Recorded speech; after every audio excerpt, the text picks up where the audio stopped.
উফ, এরকম ঝাল ঝাল মাখা মাখা শুটকি রান্না দিয়ে 2 প্লেট ভাত অনায়াসে খাওয়া যাবে। আর যে রান্না করেছে মানুষ তার বিগ ফ্যান হয়ে যাবে তার রান্নার। তাহলে আর দেরি কেন, চলো দেখি এর জন্য কি করতে হবে। প্রথমে 1 মুঠো শুটকি, এটা লটকা শুটকি ছিল, লটকা শুটকি দিয়ে ভর্তা ভুনা যেভাবে খাও সবে মজা। তারপরে এই শুটকিগুলো কেটে সুন্দর করে পানিতে ধুয়ে নিতে হবে, কারণ এখানে অনেক ময়লা থাকে, সে ময়লাগুলো অবশ্যই ধুয়ে নিতে হবে, ধুয়ে রাখতে হবে। এখন শুটকি ভুনার জন্য লাগছে পেঁয়াজ, রসুন ও শুকনো মরিচ। এই 3টা হচ্ছে মেইন ইনগ্রিডিয়েন্টস ফর শুটকি ভুনা। এর সাথে আরো কিছু স্পাইসেস লাগবে, সেটা ধীরে ধীরে সামনে দেখতে পারবে।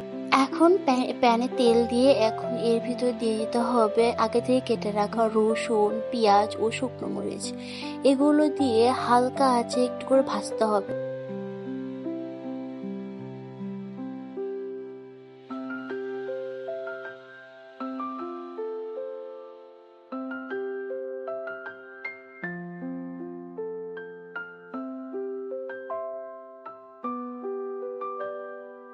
এগুলো ধীরে ধীরে নাড়তে হবে যেন এগুলো পুড়ে না যায়, পুড়ে গেলে অনেক খাবারের টেস্ট নষ্ট হয়ে যায়।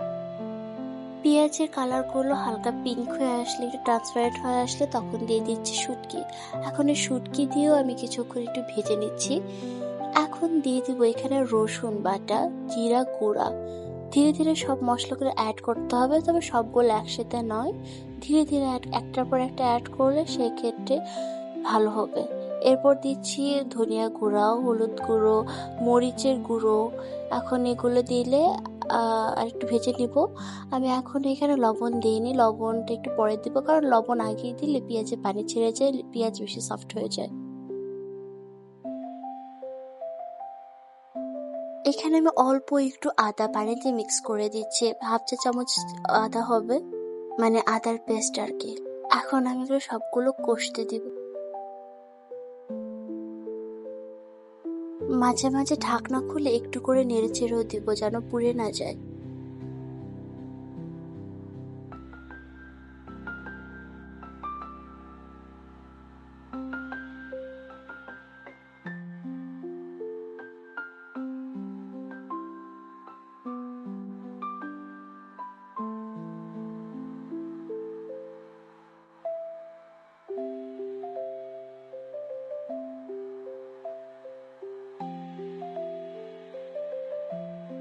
কষানো অলমোস্ট শেষ হলে এখন এখানে গরম পানি দেব, অবশ্যই ফুটন্ত গরম পানি দিবে, এখানে টেস্ট অনেকটা এনহ্যান্স হয়।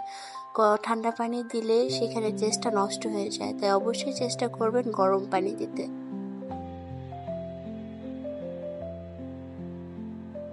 এখন আবার 5 থেকে 7 মিনিট পরে ও ঢাকনা তুলে অল্প একটু মরিচের গুঁড়ো দিয়ে আবার নেড়ে চেড়ে আবার ঢেকে দিচ্ছি।